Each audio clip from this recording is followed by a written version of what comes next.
aspek legalitas dan ketaatan pelaku usaha. Kita lihat dalam video vlog inspeksinya, Kang Dedi atau Bapak Aing ini juga menyampaikan kekhawatirannya terkait potensi dampak lingkungan dari pengeboran. Misalnya ada bahaya pergeseran atau amblesan tanah karena air tanah yang terus disedot setiap harinya dalam jumlah yang sangat besar. Kekhawatiran ini tentunya logis ya, dan memang sangat penting dan wajib menjadi perhatian kepala daerah. Di sini kita perlu apresiasi Gubernur KDM ini karena dengan sidak yang dilakukannya berarti beliau telah menjalankan fungsi pengawasannya kepada pelaku usaha. Selain pengawasan ke pelaku usaha, saya juga melihat sisi positif lain dari sidak tersebut. Karena dari momen tersebut Gubernur KDM dapat bertemu dengan masyarakat di sekitar pabrik Aqua yang ternyata juga mengalami masalah kesulitan air. Tentu ini jadi ironi karena wilayah yang jadi sumber mata air Aqua justru masyarakatnya mengalami masalah kesulitan air bersih. Tentu inilah kiranya peran penting kepala daerah karena kehadirannya bisa memfasilitasi upaya tindak lanjut, misalnya dengan membuka ruang mediasi antara pihak perusahaan dan masyarakat untuk mencarikan solusi agar masyarakat sekitar pabrik Aqua tidak lagi kesulitan air bersih. Namun demikian, dalam kapasitas sebagai kepala daerah yang sedang menjalankan fungsi pengawasan, tentunya perlu melihat dan mendalami ke aspek legalitas dan juga ketaatan pelaku usaha terhadap sejumlah perizinan yang sudah dimilikinya. Dalam hal ini misalnya pabrik Aqua di Subang tentunya sudah memiliki persetujuan lingkungan melalui dokumen lingkungannya, entah itu AMDAL atau UKL-UPL. Selain itu tentunya juga sudah memiliki SIPA atau surat izin pengusahaan air tanah, dan pastinya juga ada kewajiban membayar pajak atas air tanah yang diambilnya. Nah, dalam SIPA tersebut tentunya sudah tertuang informasi teknis seperti koordinat sumur, kedalaman sumur, dan juga jumlah maksimal debit air tanah yang dapat diambil. Untuk itu inilah kiranya yang perlu dicek, diaudit oleh pemerintah daerah sebagai bentuk pengawasan. Apakah memang debit penggunaan air tanahnya masih sesuai dengan SIPA yang dimiliki? Selain SIPA, dokumen lingkungan yang dimiliki seperti AMDAL atau UKL-UPL juga perlu untuk ditinjau untuk melihat apa-apa saja kewajiban pengelolaan dan pemantauan dalam menjaga keberlanjutan lingkungan atau ekosistem sekitar dari adanya kegiatan pengambilan air tanah dan juga proses produksinya, termasuk juga tanggung jawab sosialnya ke masyarakat sekitar. Nah, di sini pemerintah daerah sudah seharusnya menilai atau mengukur ketaatan pelaku usaha.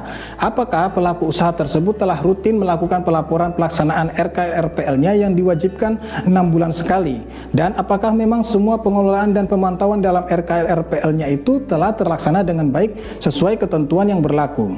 Apabila memang ditemukan ketidaktaatan ataupun pelanggaran, barulah bisa dilakukan tindak lanjut, entah itu dalam bentuk teguran ataupun sanksi kepada pelaku usaha, tentunya sesuai dengan peraturan yang berlaku.